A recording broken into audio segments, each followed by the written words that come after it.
We are back with another episode on the Daily Vedantic, and today's reflection is on this word we hear so much about in our modern world, stress. Stress is an engineering term. Pressure that's placed on a substance, like think of a metal beam and the stress that's placed on it when it's pulled in opposing directions. That's what stress is when there is a strain placed upon a metal beam or our minds when we're pulled in opposing directions. The term stress has come to mean this agitation within us. In fact, the definition of stress within Vedanta, this mental agitation, is interrupted desire. It's mental agitation caused by interrupted desire. You desire for your food to be delivered on time, and it's delayed by an hour. Your dinner, your ideal evening has been delayed, has been interrupted. You desire for certain results at work or a certain event to take place in your personal life, and something interrupts it, which causes that mental agitation that we then refer to as stress. So what can we learn from this definition? I know that when I'm building companies, one of the most stressful things I can do is write out projections for the quarter or the year and set these expectations with the people around us, and every projection is wrong. I've never seen a single projection in business that was correct. Unless you manipulate it at the end just to hit the projection, the natural state of things is so different than any projection on a spreadsheet. As it said, plans are often useless, but planning is indispensable. Those projections can be phenomenally useful for the business. They can be quite clarifying of where should resources go because of the impact it'll have, positive or negatively, on the business itself. But to jump to expectations of what you want to happen sets me up for disappointment every time. Ultimately, disappointment is a function of miscalculated expectations.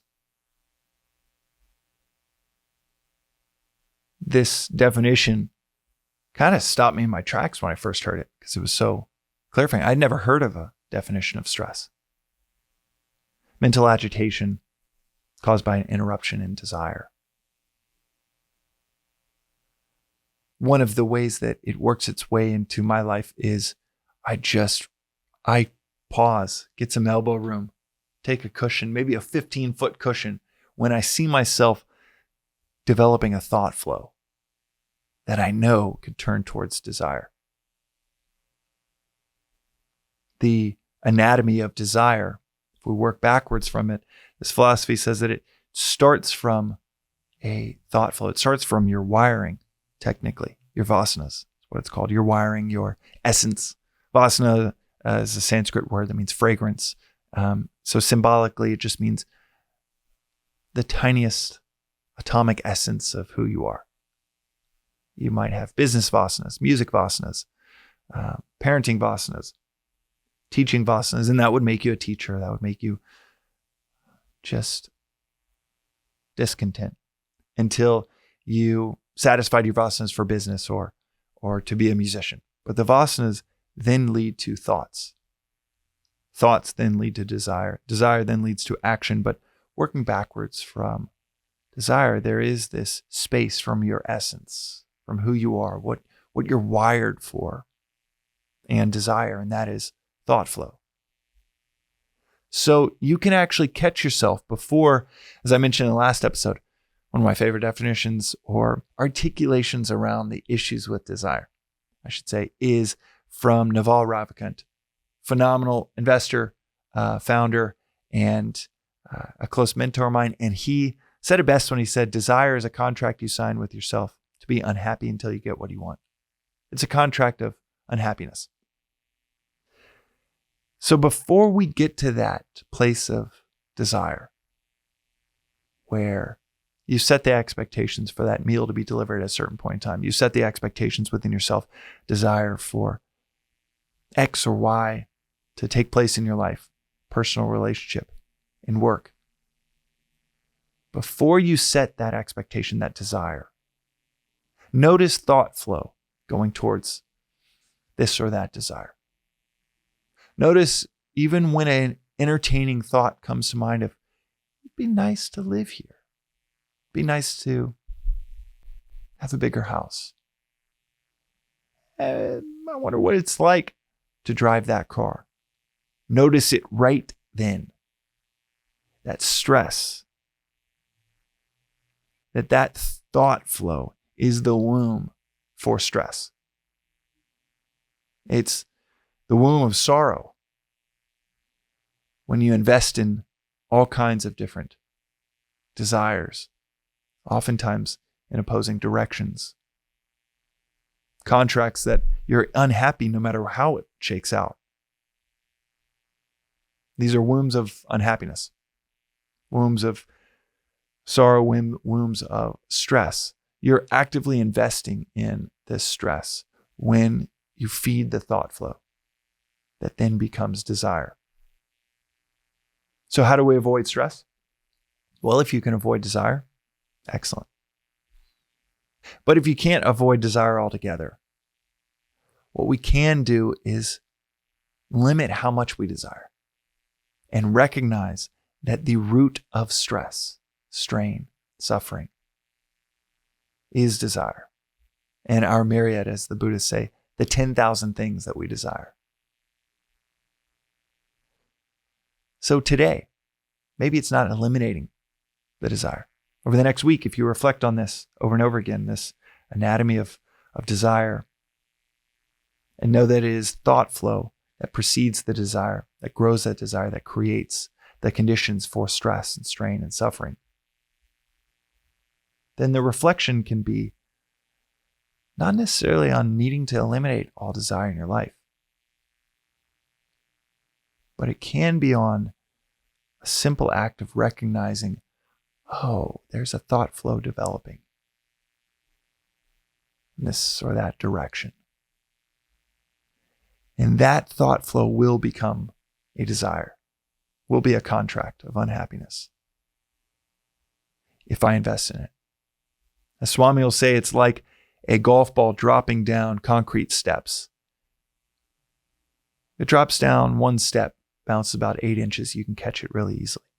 Drops down 2 or 3 steps, 3 feet, 8 steps, 10 feet.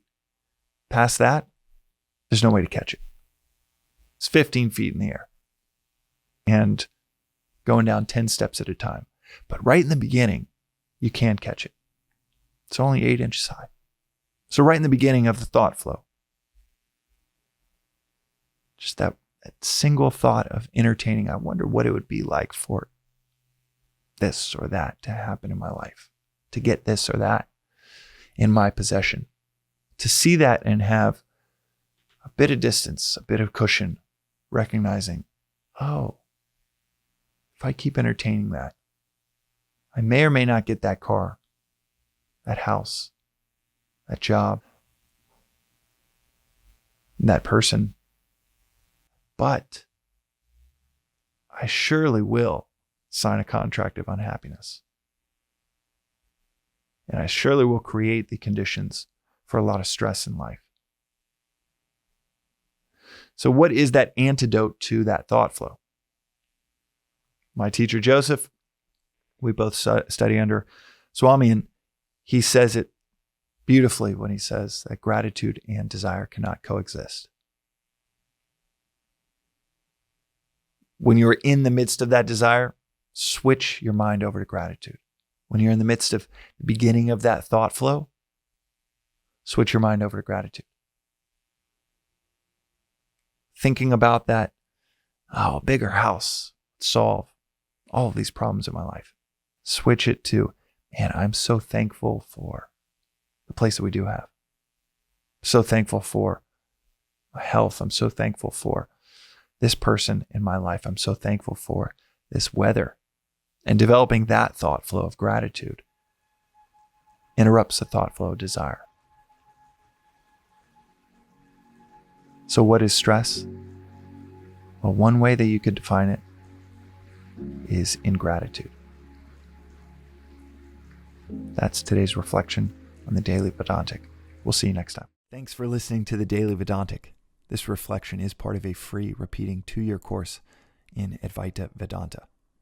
Rooted in the timeless wisdom of the Upanishads, arguably the oldest philosophical texts on earth, you can begin with episode 1, which gives the 15-minute overview of the whole philosophy of Vedanta, or you can join the journey with any episode at any point.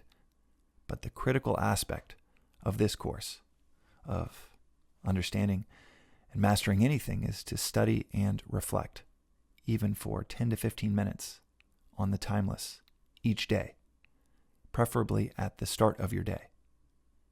As is said in this philosophy, reflection is 100,000 times as powerful as listening. So listen, journal, sit with, discuss these concepts, or ask questions at thedailyvedantic.com with our AI-powered chatbot informed by about 700 episodes here, as regularly as one can if you want to see clarity and peace almost effortlessly unfold in your daily life.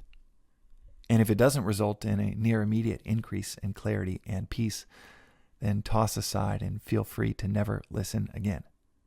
One of the things that you might notice is after 7 or 8 days in a row, this doesn't feel like a discipline. This feels like a visit with a best friend to dive into the timeless with daily reflection. Within a few days, it becomes one of your favorite parts of the day. You can also find out more, including news about in-person events in Los Angeles and beyond, at the Daily Vedantic on Instagram or through our weekly newsletter at thedailyvedantic.com.